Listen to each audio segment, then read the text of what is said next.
translucent new crusaders with no agenda, no agenda.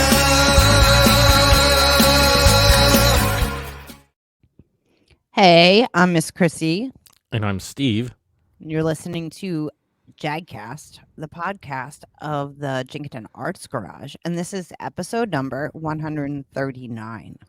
Yeah, where we explore the intersection of the arts and technology. And this is a very special episode because today we're going to be talking about a famous music venue in Philadelphia called the Grape Room. And the Grape Room recently closed its doors seemingly forever. And Chrissy and I thought it would be a good chance to talk about some of our memories there. Probably more me than you, though. Yeah, I think so.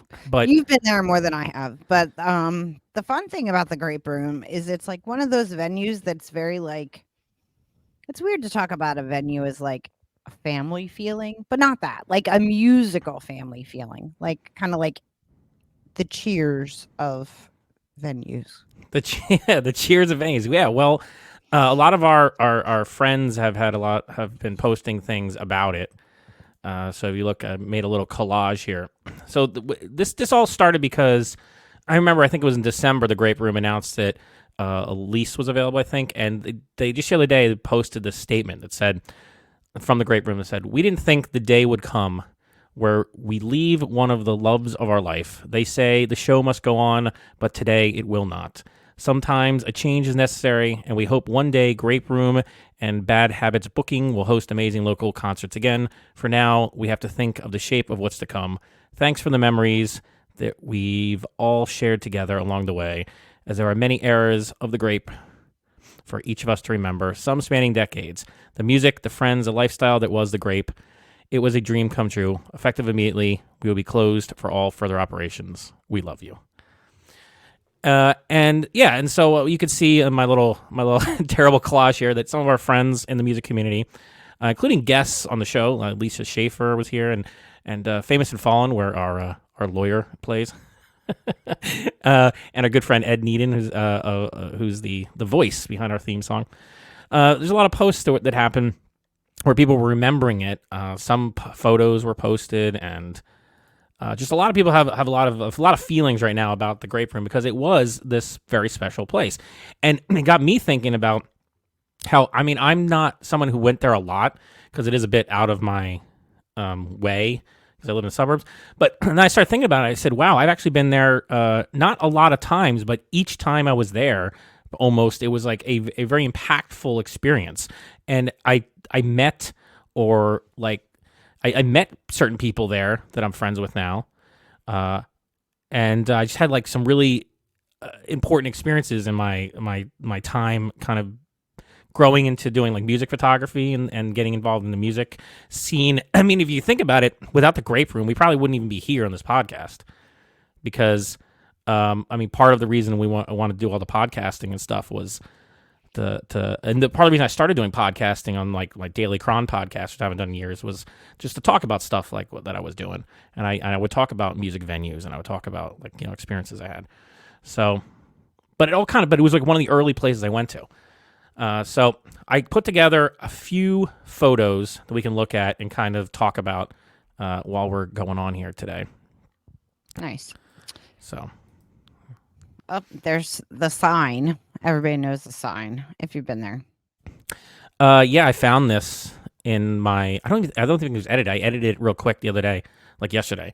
I found the Grape Room sign. This was probably from. I'm gonna guess it was 2018. I think this is probably the second time I went there to see E.Joseph in the Sparrows. So it's like dial it back. These aren't exactly in chronological order. But we're gonna kind of thought we'd organize it by people that I have met there or experiences with people there. So the first one of the first memories. This is not like the first thing chronologically, but I remember. I don't remember exactly when this happened. I forgot to get the date of the photo. It was probably 2017 Liberty Fest, I think, is what this was. So you weren't there. I hadn't even met you yet. I think right. Correct.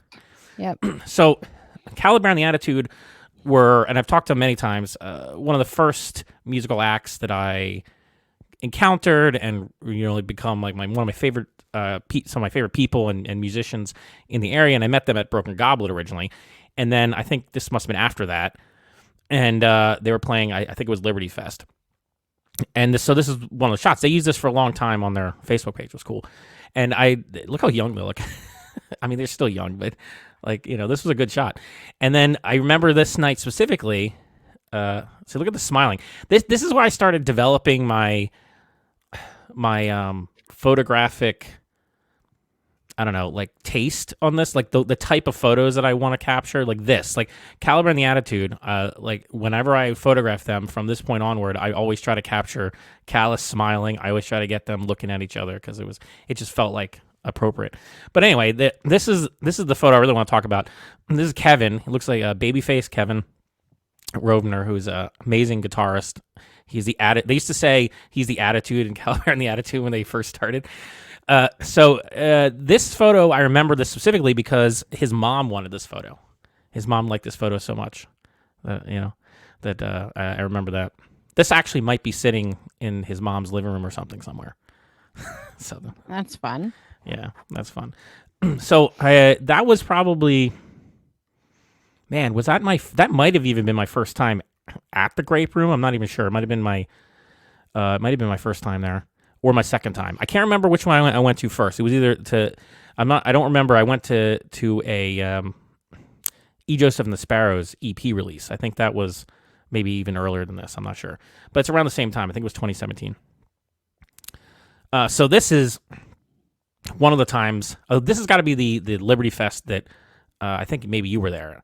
Yeah, that looks like the one I was at. So it's like 2018. So here's the thing. Like E.Joseph and the Sparrows, Ed has become like a brother from another mother for me, and we've gone down and seen him last couple of years. He hasn't been in Pennsylvania in a while, so it's hard to get in touch, but we're good friends with Ed, is what I'm saying.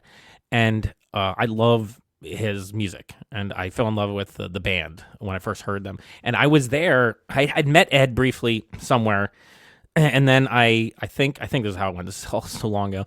And then I decided I wanted to go to I think it was the EP release. I think that's where it was. As Ed posted on Facebook, he said like the Sparrows were kind of born there. And I do not have photos from that night because I didn't have my camera. At the end of this podcast, I have a little. I do have something from that night. We're gonna save that to the very end. But I do remember going there, and I thought it was so cool that he remembered who I was. Like we had met like once before, I think, and he's like, "Oh, Steve," and it was such a nice. It was one of the best times I ever had out that night. It was phenomenal. The music was great, and it was like you said, it was like going to the Cheers bar. Yeah, I think that's what I've noticed from. I mean, I noticed that vibe when I was there, but then also, I mean, I'm not a musician, so, but that seems to be the general feeling among the musicians and the people in the music community who have been commenting on it, is that they felt like it was always like a home for them, you know what I mean? Not just a venue, like a place where they connected with people and made new contacts and new friends. And same thing for you. I think you met several different people that yeah, and considering I honestly have only been to the Grape Room like a handful of times, like 2 Liberty Fests, maybe 2 or 3 other times. Like I didn't go regularly because it's kind of awkward for me to get there from the suburbs. But the other person I don't have a photo of, I met Darnell Miller there, who's also acquaintance of mine I've taken photos of, and I haven't seen him in a while. He's from Wilmington, but I went to one of the last open mics John Faye used to do there, and that's where I met Darnell Miller, and I was like, who is this guy? He's amazing. He had this like amazing voice. And then I went down to Wilmington after that when he did his Jesus and Jameson release show, and they just had an anniversary show down there, which I had to miss, unfortunately. But I was there for the original one, and I took a picture of him with these like really cool, which I don't have ready, but he's like really cool sunglasses. He had like American flag sunglasses on. But I remember that night. So I met him here at the Grape Room, and then I reconnected with him down at his show, and then I hung out with him and his guys down there at this bar in Wilmington. it's famous, I think, but I'm terrible with remembering names of things, so I don't remember. But it was really fun. Like Is it the Queen? no, it was like a bar, like after the thing Oh. was after this music stuff. But it was a lot of fun. I remember that. I still remember that night. Like I drove down to Wilmington, and like was there pretty late. I drove back home late. I used to drive all the way down Wilmington Lake. Like it was nothing. And yeah, so I met. So I don't have a picture, but please look up Darnell Miller. Jesus and Jameson is a great EP. But I met him there. I would never have met him without that. But for me, like the Grape Room is mostly about E.Joseph, Ed and the Sparrows, because that's like where we really connected, like that night. I think Ed even gave me a ride home that night. Like Nice. it was really cool. And so yeah, so this is them playing, I think in 2018 there, the original Sparrows lineup, I think it was. And we also have good friends of the Famous and Fallen here, and the bass player on the right is our lawyer, Nathan. But the Famous and Fallen I did not meet there. I met them at another, I think, departed venue, the Connie's Rick Rack, when I was like house sitting, like apartment sitting down there, and I just went there one night, like on an Uber, because I was in Philly, and I was like, oh, these guys are really good. And since then we've been friends. I haven't got to see them very often. It's kind of like a running thing you might hear. Like I haven't seen these guys in forever since the pandemic. But yeah, I remember this night specifically. I think this is the same night. This is also this was like an E.Joseph, Famous and Fallen, Erin Fox night. I think it was all three of them. And Oh, I don't know if it was this night. I remember seeing them at the Grape Room. I don't remember if it was this particular night. And it might have been, and it was, and there was like a heckler, I think, coming from upstairs. Like there was something else going on upstairs, and this like really drunk heckler kept coming down, and Nathan had to deal with it. And it was very funny, but it was like just stuff like that would happen when I was there at the Grape Room. But this is a cool shot. You can see like also the background. It's so dark in there. I don't have like very many pictures that aren't super dark, but it was they have all these cool murals like of people in like flying saucers and space and stuff. It's a very tiny venue. Yeah, super tiny. Very small. very loud, but it was awesome. But this is where I remember this was cool because it was like after it was like E.Joseph, it was Ed, and then like my new friends, Famous and Fallen, they were like all together. And I think this is where I met Erin Fox, who does organizes Brainfest, right? Yep. And I think this is where I first encountered her there. And I found this photo. I never published it. I found it, and I just did a really quick edit on it because it's very dark. I probably didn't publish it because it was super dark. Like it was hard to get to look decent because the lighting was terrible in there. But yeah, she's amazing. I think she's on tour right now or something. Or she was. I'm not sure. But I'm pretty sure we had. See, it was so long ago. I'm pretty sure we had a conversation and we bonded a little bit over over like cancer, because I had different cancer experience. But anybody who has like any kind of cancer experience, you end up talking shop about it a little bit. And so that was cool. Like so, that was a lot of fun. And then this, and then like the other part of this, again, all of my memories of the Grape Room have Ed in them. But the other thing is, once in 2018, I met you. Like we got together, and then I was like, we have to go to do like Liberty Fest. We went to Liberty Fest because Ed was playing, and I don't know if you had met Ed before this point. You had, right? Or no? I think so, but I forget where. Maybe World Cafe Live or something. Yeah, maybe it was Warcraft Live. It's hard. We've gone to a lot of his shows. I think so. But this was down there, and you recently gotten like a tattoo on your leg, and you're wearing the Sparrow shirt, and we took some shots outside. This is probably my favorite one of outside with them. You're just kind of like hanging off of them. I think this is the same day. I think it's the same day. I think so too. Yeah, it was just like this is also where we started getting with the sunglasses we always wear. And so this was also a really cool night. I kind of regret not going back to anything else since then. I think this might have been like the last time we were down there. But you can kind of see how it's a small place at a bar, and then the music stage is right behind where you are in this photo. But it was cool. And I also found this photo right here. Reminds me of like Man Ray or something. Yeah, I think it's all the same day. I'm not sure. Did you have blonde hair in this other photo? Yeah. Yeah. I think it's I all think the it's same all day. the same day. Yeah. So we're in the corner on the back, and there's like all these posters were on the wall, and I was like, let's try to get like a noir shot because you're all like, had good makeup on and stuff, and so you stood under this like one light that was there, and I was trying to get like a cool looking shot, and I found this one. This is also one I don't think I published this one before now. I don't think I've ever shown this one before now because I found it and it wasn't edited. Oh, that's so interesting. I did a quick edit on it for this too. So that was cool. So I'm looking at my notes here. The night I went to that whole Erin Fox, E.Joseph Famous Fallen show, Mike came with me, I think, that night. Mike Fine. Actually got him out of the house and go down to a music venue. He was there. I wonder what happened. He took video that night. I wonder if he still has that video. So that was cool. Let's see. Is there anything else that we want to talk about? I don't know. That night we also took some like random photos in the back. Here's Ed.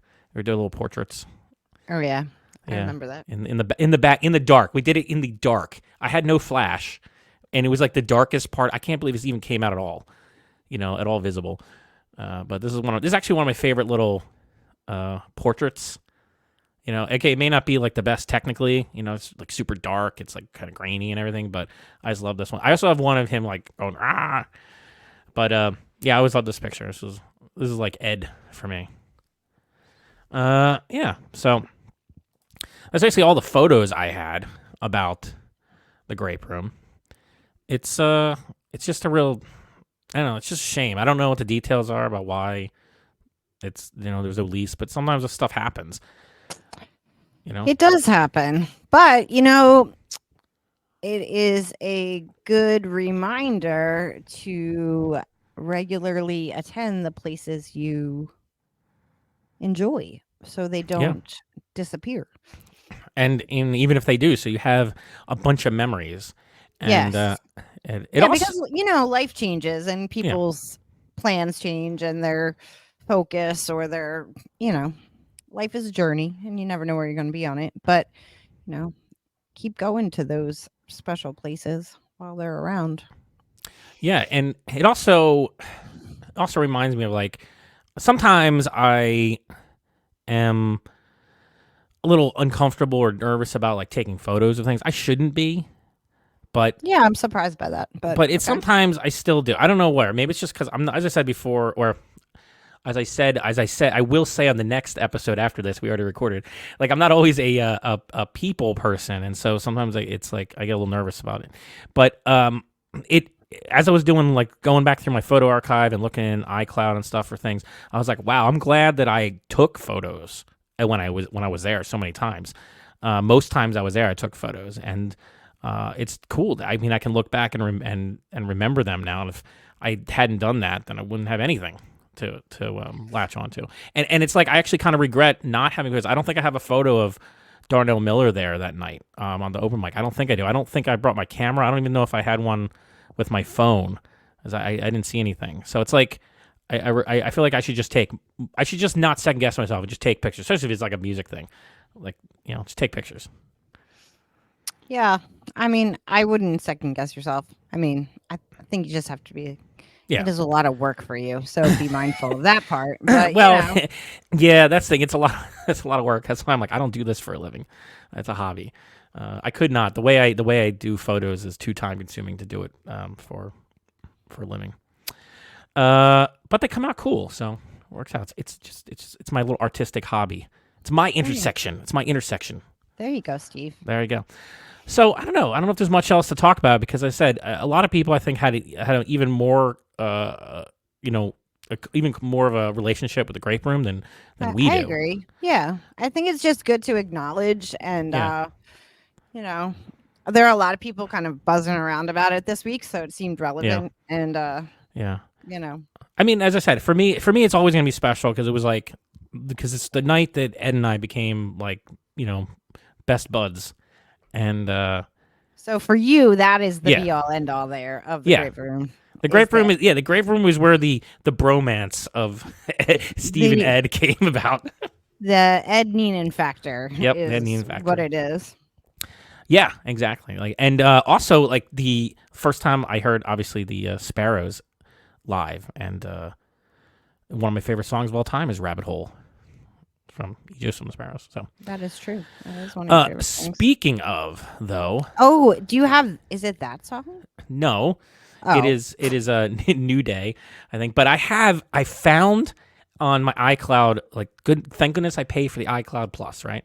Or I get the extra storage. I found deep in my archives some video clips of that night, because I know it's pretty cool, actually. Yeah, I didn't have my camera with me. I had my phone. I think it was like an iPhone 11, so it's not the best quality. And I clipped it down to a minute and a half. So as a little special treat, I figure we could all kind of you and me, and then anyone watching or listening, we can all have like one final little celebration of the Grape Room.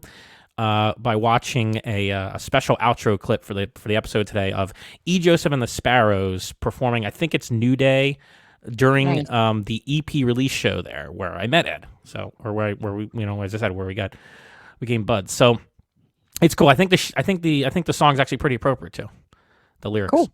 But it's cool. So before we go, wait, I guess, you have to do the stuff before you play the video, right? I gotta do the stuff. Yeah, aren't you going to tell the people all the things before you show the video? Thing, like our links? Yeah. Yeah, okay. I was actually just trying to do that. Oh, okay. Well, I'm glad we're on the same page. Yeah. All right, go for it. So before we go, if you like the podcast here and you're watching on YouTube, please subscribe to the channel, like, and click the bell. Honestly, the YouTube will not recognize our existence unless people subscribe. We really want to get the channel like as part of the partner program at some point, and we need subscribers and interaction for that. But if you want to follow us elsewhere on the internets, you can find us at Jenkintown Arts Garage on Instagram and on Facebook, and we'll post photos and behind the scenes stuff, and often do some live video randomly on the Instagram when we're out, so that's fun. You can currently find the audio back catalog at jagcast.show, and our main website you should go to is JenkintownArtsGarage.com. Make sure you can sign up for the newsletter there, so you can know when we're doing new stuff. And if you want to contribute financially, we have the option at JenkintownArtsGarage.com/coffee. You can make a donation and buy us a coffee so we can pay for some of our bills and keep Chrissy caffeinated. It's not actual coffee. No, but the service is called Buy Me a Coffee. You don't have to buy me a real coffee. I can provide myself with coffee. That's true. If you contribute any money, it's just going to go to paying the web host bill. Yeah, web hosting is code for coffee. Yes. Well, it's confusing because for web hosting. The service is called Buy Me a Coffee. I get it. They even suggest you're like, oh, buy me a coffee because it's like a. I would love for us to have enough income coming in that we could pay all the things and then buy me a coffee. Oh, but yeah. let's just start with paying all the things. Yes, we're starting small. Plus, I'm good. I have a beverage called Aspire today. Not a sponsor. No one's sponsoring this. Just so you know, there's no sponsor YouTube. Aspire. So you just like that? Yeah, it's raspberry acai. How do you say that? Acai? Whatever. I don't know, but we're going way off of the topic here that people are listening for. They did not come for this. We're losing them before we do our finale here. All right, do your finale then. Okay, I will drink my Aspire on my own. Let's all come together and celebrate one more time the greatness of the Grape Room with the greatest of the performances I ever saw there, which is E.Joseph and the Sparrows performing on their EP release show. Yeah, do it. Play the thing. Why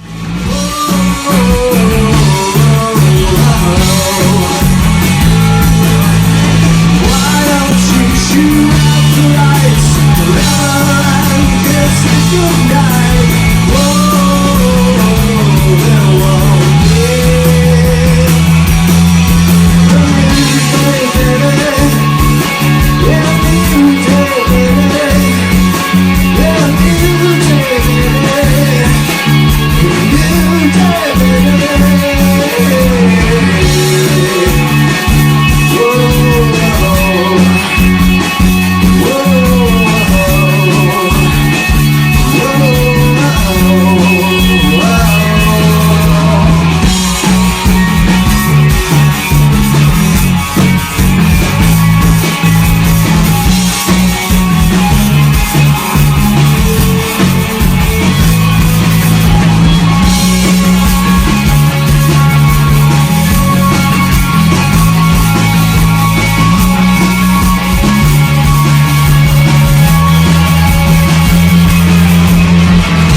Thank you very much.